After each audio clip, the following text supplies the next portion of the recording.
আসসালামু আলাইকুম গ্যাস বন্ধুরা, সবাই দেখতে পাচ্ছেন আজকে আমি আম গাছে উঠছি। একেবারে অথেন্টিক পিওর, কোনো ভেজাল নেই, প্রিজারভেটিভ মুক্ত আম।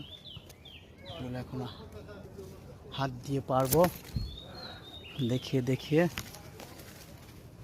দেখা যাক। আপনাদের অনেক রিস্কি, অনেক বড় গাছ, একেবারে পিওর। একটা আম আপনাদের খেয়ে দেখাই। এই যে রস,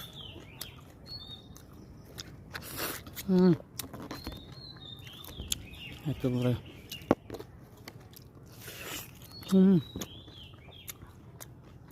থাক, অনেক খাওয়া যাবে। এখন আগে আম পারি।